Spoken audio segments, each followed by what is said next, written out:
करोतु कल्याणम् आरोग्यं धनसम्पदः लक्ष्मीः कौस्तुभपारिजातकसुरा धन्वन्तरिश्चन्द्रमा। नमस्कार, देख रहे हैं हमारी खास पेशकश आयुष्मान भव और मैं हूं आपके साथ दिशा बिस्ट। अपने इस खास कार्यक्रम के माध्यम से हम आयुर्वेद पद्धति के जरिए उपचार के तरीके आपको घर बैठे बताने का प्रयास करते हैं। आज हम चर्चा करने जा रहे हैं नाड़ी विज्ञान के बारे में। आयुष्मान भव कार्यक्रम में आज हम आपको आयुर्वेद के इस प्राचीन और सटीक विज्ञान की जानकारी देंगे। अगर आप नाड़ी विज्ञान से जुड़े किसी भी सवाल का जवाब चाहते हैं तो आप हमारे साथ इस कार्यक्रम का हिस्सा बन सकते हैं। जिस तरह आधुनिक चिकित्सा पद्धति में बीमारी का पता कुछ लैब टेस्ट और जांचों की मदद से लगाया जाता है, उसी तरह आयुर्वेद में भी बीमारी की पहचान करने के कई तरीके हैं। इनमें नाड़ी परीक्षण प्रमुख है। इसमें मरीज की नाड़ी की गति नापकर बीमारियों का पता लगाया जाता है। शरीर की सेहत अच्छी होने या बिगड़ने का प्रभाव हृदय की गति पर पड़ता है और इस स्पंदन या धड़कन का प्रभाव धमनियों की धड़कन पर पड़ता है।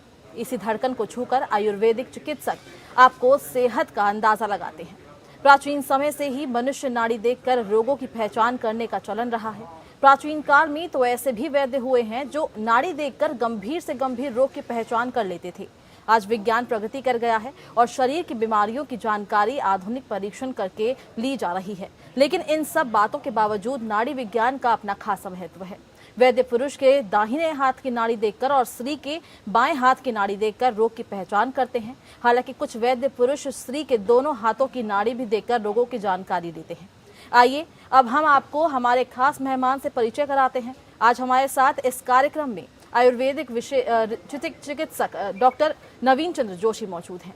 डॉक्टर नवीन चंद्र जोशी वर्तमान में उत्तराखंड आयुर्वेद विश्वविद्यालय हरवाला देहरादून में बतौर एसोसिएट प्रोफेसर कार्य कर रहे हैं। यहाँ पर आप आयुर्वेद विभाग से जुड़े हैं। आपने विक्रम यूनिवर्सिटी उज्जैन से काया चिकित्सा में डॉक्टर ऑफ मेडिसिन की डिग्री ली है। डॉक्टर नवीन चंद्र जोशी ने मर्म विज्ञान, पंचकर्म और योग में काफी शोध कार्य किया है। डॉक्टर नवीन चंद्र जोशी आयुर्वेद पर शोध पत्र और लेख लिखते रहे हैं। आप कई संस्थाओं से भी जुड़े हैं। आयुर्वेद पर आपकी गहरी समझ है। डॉक्टर नवीन चंद्र जोशी को आयुर्वेद के क्षेत्र में उत्कृष्ट कार्य के लिए कई सम्मानों से नवाजा गया है। तो ये था डॉक्टर नवीन चंद्र जोशी का परिचय। अगर आप नाड़ी विज्ञान से संबंधित कोई सवाल करना चाहते हैं तो हमारे साथ हमारे इस खास कार्यक्रम का हिस्सा बन सकते हैं। फोन लाइंस खुल चुकी है। करोतु कल्याणम् आरोग्यं धनसम्पदः लक्ष्मीः कौस्तुभपारिजातकसुरा धन्वन्तरिश्चन्द्रमा। तो चर्चा को हम शुरू करते हैं क्योंकि आज नाड़ी परीक्षण से जुड़ा ये टॉपिक है। तो सवाल मेरा सर आपसे पहले यही है कि जैसे एलोपैथी में विभिन्न रोगों को जानने के लिए अलग अलग जांच और उपकरण होते हैं, आयुर्वेद में किसी बीमारी को जानने के लिए क्या तरीके हैं? बहुत अच्छा सवाल है आपका। आयुर्वेद में बहुत प्राचीन काल से ही रोगों को पहचानने के लिए, जैसे एलोपैथ में डायग्नोस्टिक क्राइटेरियाज हैं, डायग्नोस्टिक टूल्स हैं, ऐसे ही आयुर्वेद में भी नाड़ी, मूत्र, मल, जीव और दृष्टि और आकृति को देख करके रोगी की पहचान की जाती थी। ये बहुत प्राचीन काल से चली जाने वाली परंपरा रही है और इसमें सबसे जो पहली परीक्षा थी वो नाड़ी परीक्षा थी। जी सर, ये भी कहा जाता है कि पुराने समय में केवल नब्ज देखकर वैद्य रोग या रोग का पता लगा लेते थे। क्या ये बात सच है? और अगर सच है तो आजकल इस विद्या का प्रयोग क्यों नहीं किया जाता, या होता है तो किस प्रकार होता है? देखिए, चूंकि ये एक ऐसा विज्ञान है जिस पर बहुत सिद्ध होना बहुत जरूरी है। यानी कि नाड़ी विज्ञान केवल 3 उंगलियों से हम उन शरीर की सभी चीजों को, एक प्रकार से कहा गया है कि जो नाड़ी जो है हमारी जीव साक्षिणी है, यानी कि हम जीवित हैं, इसकी साक्षी जो है वो नाड़ी है।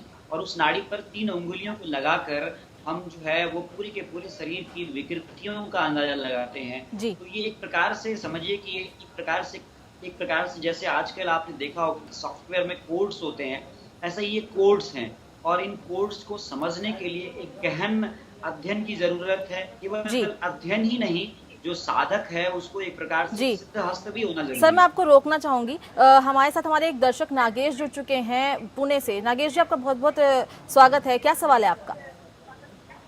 धन्यवाद।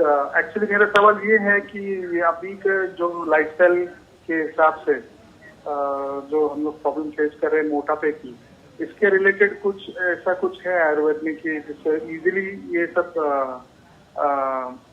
ये मोटापे से कुछ हासिल हो सके? जी, या आपका सवाल शायद वर्तमान परिस्थितियों में लाइफस्टाइल से रिलेटेड क्या चेंजेस करें जिससे आज की स्थिति में हम उबर सकें, यही सवाल है। करेक्ट।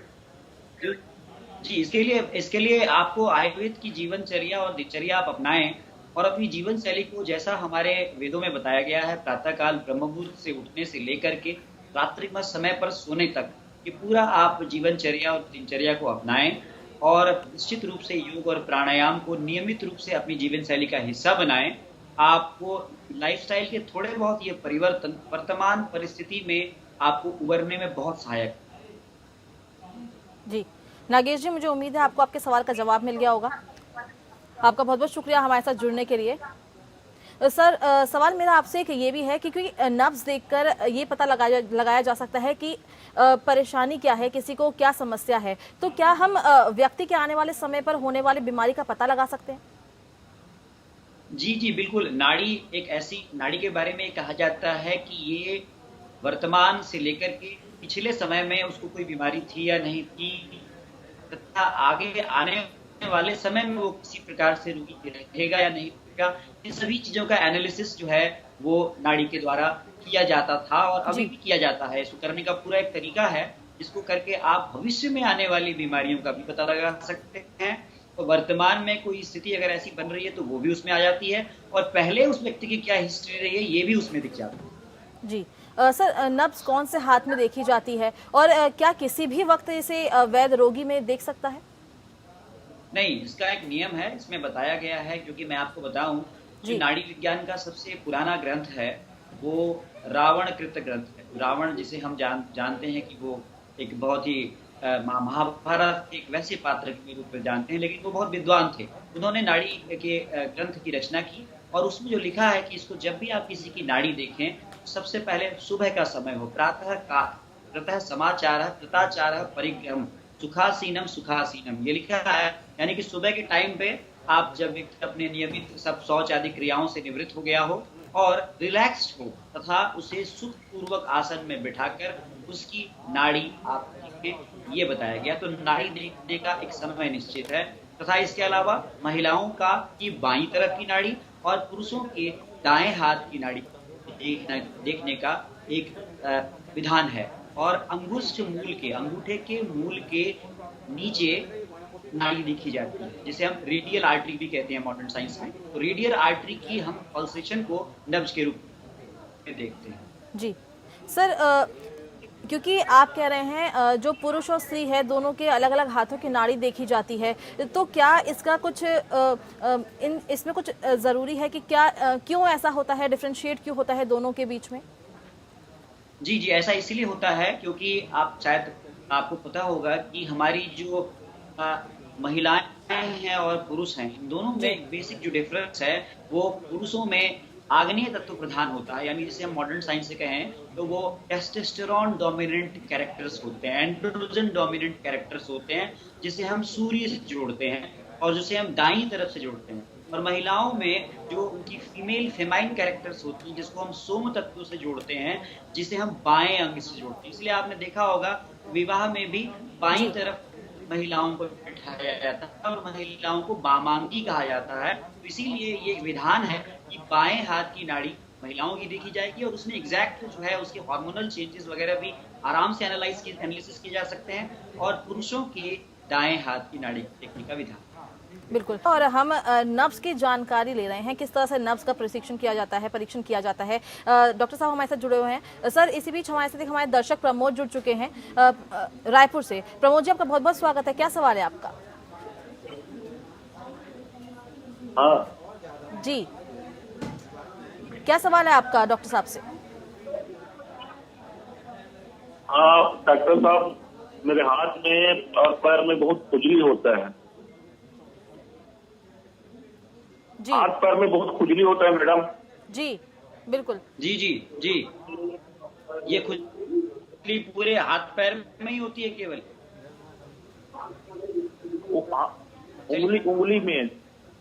उंगली में और तलवे पे और इधर ऐसा ये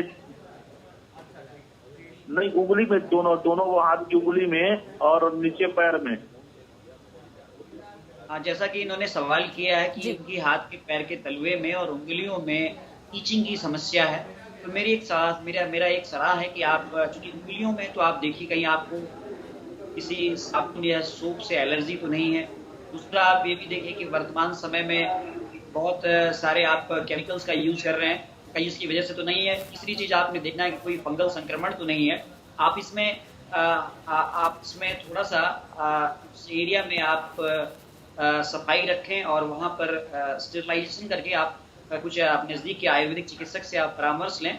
उसमें वो कुछ औषधियाँ आपको देंगे, उन औषधियों का आप सेवन करें और थोड़ा सा वहाँ पर हाइजीन का जरूर ध्यान रखिएगा, या कोई केमिकल वहाँ पर बार बार आपको इंड्यूस ना कर रहा हो जिसकी वजह से आपको एक प्रकार से रिएक्शन के वे में जो है ईचिंग ना हो रही हो। इस बात को गौर जरूर करिएगा, आपका निश्चित रूप से इसका जो समाधान हो जाएगा। जी प्रमोद जी, मुझे उम्मीद है आपको आपके सवाल का जवाब मिल गया होगा। सर, हम अपने इस जो हम लोग बात कर रहे हैं इसको आगे बढ़ाते हैं। सर, क्या मेरा एक सवाल आपसे ये है कि क्या नब्ज की जानकारी के साथ और भी किसी चीज़ जैसे व्यक्ति की प्रकृति आदि को जानना काफ़ी आवश्यक होता है इस चीज़ के लिए? जी, बहुत अच्छा सवाल है आपका, क्योंकि देखिए नब्ज या नाड़ी जिसको हम बोलते हैं पल्स, ये एक पार्ट है डायग्नोसिस का, लेकिन आयुर्वेद एक बहुत बड़ा विज्ञान है। इसमें व्यक्ति की प्रकृति बहुत इंपॉर्टेंट है। हर व्यक्ति का अपना एक कॉन्स्टिट्यूशन है। कोई व्यक्ति वातिक प्रकृति का होता है, वात प्रधान होता है, कोई पैत्तिक प्रकृति का होता है, कोई कफज प्रकृति का होता है। मतलब हर व्यक्ति की जो प्रकृति है वो उसको जन्म से मिलती है। ये प्रकृति परिवर्तित नहीं होती। आपने देखा होगा कि कुछ लोगों की स्किन ड्राई होती है, कुछ लोगों की आवाज बिल्कुल कर्कश होती है, कुछ लोग बैठ नहीं पाते, हमेशा वो मूवमेंट में रहते हैं। ऐसे लोग वात प्रधान प्रकृति के कहे जाते हैं। आप उन्हें एक जगह स्थिर देखेंगे, उन्हें बैठा हुआ नहीं देखेंगे आप। वो दुबले होंगे, लंबे होंगे, उनका ड्राइनेस ज्यादा होगा, ठंड से उन्हें प्रॉब्लम हो जाएगी। ऐसे कुछ लोग पित्त प्रधान प्रकृति के होते हैं, जिनमें जो उष्णता होती है, जिनमें बहुत जल्दी एरोगेंस आता है, और जो इस प्रकार से आपको हमेशा एक प्रकार से क्रोधी स्वभाव के हो सकते हैं। और तीसरे ऐसे व्यक्ति होते हैं जो कफज प्रकृति के होते हैं, सामान्य रूप से सिडेंटरी यानी बैठे रहना पसंद करेंगे, मधुर भोजन पसंद करेंगे, और जनरली उनका स्ट्रक्चर देखेंगे तो आप जो है वो मोटे होंगे। तो ये कुछ ऐसी असेसमेंट हमारे आयुर्वेद में बहुत बड़ा इसका एक्सप्लेनेशन है जो हम प्रकृति के रूप में हम जानते हैं। तो हम नाड़ी विज्ञान के साथ साथ उस सामने जो बैठा हुआ व्यक्ति है उसकी प्रकृति का भी असेसमेंट करते हैं, और नाड़ी को प्रकृति के साथ मिला करके हम एक सटीक डायग्नोसिस बनाते हैं। ये इतनी अद्भुत विद्या रही है। बिल्कुल। सर, क्या नब्ज देखकर किसी भी गंभीर बीमारी का अंदाजा लगाया जा सकता है? बिल्कुल। नब्ज एक ऐसी चीज है, कहा गया है कि अंगूठे के मूल के नीचे जो ये 3 उंगलियां हैं जो मैं दिखा रहा हूँ आपको, इन 3 उंगलियों पर वात, पित्त और कफ का एक्सेस किया जाता है। और कहते हैं कि वात के नीचे, इस उंगली के नीचे जो हमें नाड़ी का एहसास होता है, वो ऐसा एहसास होता है कि एक सांप चल रहा है। और बीच वाली उंगली के नीचे ऐसा एहसास होता है कि वो एक मेढक उछल रहा है। और तीसरी उंगली के नीचे एक हमें ऐसा एहसास होता है कि हंस तैर रहा है। ये बात बहुत आराम से, सरलता से इसको ऑब्जर्व किया जा सकता है। तो इस आधार पर हम सामान्य नाड़ी का एनालिसिस करते हैं और विभिन्न प्रकार की स्थितियों का आप आकलन इस नाड़ी से कर सकते हैं। और जिनमें गंभीर बीमारियां भी हैं, होने वाली भविष्य की गंभीर बीमारियां जैसे कैंसर जैसी बीमारियां, या और कोई इस प्रकार का व्याधि जो अगर उनको आने वाला है, जैसे कि कोई इम्यूनो हम कहते हैं आजकल ऑटो इम्यून डिजीज जिसको बोलते हैं, इस प्रकार की कंडीशन जैसे आर्थराइटिस है, भविष्य में होने वाली डायबिटीज है, इनका एसेसमेंट हम कर सकते हैं नाड़ी से। बिल्कुल। सर, एक सवाल मेरा आपसे ये भी है कि नब्ज ज्ञान की ये तकनीक के अलावा क्या कोई और भी तकनीक है आयुर्वेद में जिससे रोगों का पता लगाया जा सकता है? जी बिल्कुल। आयुर्वेद, मैंने बताया कि आयुर्वेद में वो सारी तकनीक जो आज की जाती है, जैसे आज भी आप देखेंगे कि मूत्र परीक्षण किया जाता है, यूरिन एग्जामिनेशन करते हैं। हमारे यहाँ भी मूत्र परीक्षा का उल्लेख है कि आज भी आप देखते होंगे कि क्लिनिकल एग्जामिनेशन में स्टूल एग्जामिनेशन किया जाता है, तो हमारे यहाँ भी मल परीक्षा करने का है। इसी प्रकार टंग देखते हैं, जिह्वा, उसका शब्द, वो कैसा बोल रहा है, आवाज कैसी आ रही है, उसकी दृष्टि, आईज, कंजंक्टिवा उसका किस प्रकार का है, ये देखते हैं। तो ये सारा, उसके टच की सेंसेशन, उसकी आईज का सेंसेशन, उसके टंग में क्या किस प्रकार का चेंजेस आ रहा है, ये सब हम नाड़ी के अलावा भी देखते हैं। तो एक पूरा डायग्नोस्टिक, एक पूरा परीक्षा। इसके अलावा दर्शन, स्पर्शन और प्रश्न, यानी कि किसी रोगी से हिस्ट्री लेना, उससे प्रश्न पूछना, उसको पूरा ओवरऑल देखना और उसको स्पर्श करना, टच करना, ये सब अलग अलग परीक्षाओं की विधियां बताई गई है। तो आयुर्वेद में डायग्नोसिस के लिए कई ऐसी जो विद्याएं हैं जो बताई गई है, जिनसे कि आप निदान कर सकते हो, किसी रोग को पहचान सकते हो। जी सर, आधुनिक विज्ञान भी नाड़ी यानी पल्स देखता है, परंतु उसमें और आयुर्वेद के नब्ज यानी नाड़ी ज्ञान में कितना फर्क होता है? बहुत बहुत बहुत फर्क है। जो आधुनिक चिकित्सा विज्ञान है वो नब्ज में या नाड़ी में नब्ज की गति क्या है देखता है, कितनी देर, कितनी 72 है या 72 से अधिक है। फिर उसकी वॉल्यूम देखता है, उसकी रिदम देखता है, वो लगातार आ रही है या नहीं आ रही है ये देखता है, कहीं मिस तो नहीं कर रही है देखता है जी। इसमें दोषों का एसेसमेंट करता है। जो हम कहते हैं कि हमारे शरीर को निर्माण करने वाले 3 दोष हैं, वात, पित्त और कफ। तो ये तीनों दोषों का व्यवहार देखता है। ये दोष किस प्रकार से रसों का, हमारे धातुओं का व्यवहार देखता है, हमारे चक्रों का व्यवहार देखता है, हमारे जो है वो हमारी मानस प्रकृतियों का व्यवहार देखता है, हमारे जो है आपको, अब हमारे बहुत सारी चीजें ऐसी है जिसको हम आयुर्वेद में, जिसको हम बेसिक कहते हैं, हमारे पंच महाभूतों का व्यवहार देखता है। ये सब चीजें हमें अंगों का व्यवहार, हर अंग का हमारा रिप्रेजेंटेशन नाड़ी पर आता है कि हमारा लिवर कैसे व्यवहार कर रहा है, हमारा, जैसा कि आपके चित्र में भी आ रहा है, हमारा स्प्लीन कैसे व्यवहार कर रहा है, हमारा लंग्स कैसे व्यवहार कर रहा है, क्या उसका व्यवहार सामान्य है या असामान्य है। ये सब चीजें हम नाड़ी ज्ञान में, सब चीजें हम देखते हैं बहुत विस्तृत। जैसे कहें एक प्रकार से हम सीटी स्कैन कराते हैं या फिर एडवांस टेक्निक इस्तेमाल करते हैं, वैसे ही उसके अलग अलग स्तर हैं। आप पहले स्तर पर कुछ चीज देखते हैं, फिर दूसरे स्तर पर कुछ चीज देखते हैं जी, फिर तीसरे स्तर पर आपको अलग अलग चीजें नजर आती हैं। बिल्कुल। सर, एक सवाल मेरा आपसे ये भी है, एक कहते हैं कि नब्ज ज्ञान की जानकारी रखने वाले चुनिंदा वैद्य ही होते हैं, क्या ये सत्य है? हेलो जी जी जी, आपका प्रश्न आ गया मेरे पास। इसका कारण ये है कि नब्ज ज्ञान एक वैसी ही चीज है जैसे संगीत का ज्ञान। हर व्यक्ति संगीत के ज्ञान में अच्छा गायक नहीं हो सकता, कुछ चीजें इनबॉर्न मिलती है। आप इसकी, जब तक इसका जो पूरा ये आर्ट है, इट इज बेसिकली आर्ट। आपको 3 अंगुलियों के नीचे जो एक्सेसमेंट मिल रहा है, इस पे आपका पूरा ध्यान केंद्रित होना चाहिए। और ये एक विडंबना है कि आज की तारीख में इसके प्रैक्टिस करने वाले लोग बहुत कम हैं, क्योंकि इसमें बहुत कंसंट्रेशन की आवश्यकता होती है। जैसे कि हम किसी संगीत को सीखने के लिए रियाज करने की जरूरत होती है, वैसे ही इसमें लगातार रियाज की जरूरत होती है। और कुछ चीजें हमें इनबॉर्न मिलती है और कुछ चीजें हम सीखते हैं। तो चूंकि ऐसे लोगों की आज संख्या बहुत कम है, दूसरा सबसे बड़ा काम है, इसको प्रचारित भी बहुत कम किया जा रहा है, इसको सिखाने वाले लोग भी बहुत कम है। तो इन्हीं कारणों से आज चुनिंदा वैद्य हैं जो नाड़ी ज्ञान में अपनी महारत रखते हैं। जी सर, एक सवाल मेरा आपसे ये भी है कि जो सही एकदम बताएगा इसका नाड़ी परीक्षण का जो वक्त होता है, एग्जैक्ट सही टाइम कब है इसका परीक्षण करने का? जी, सवाल समझा नहीं मैं।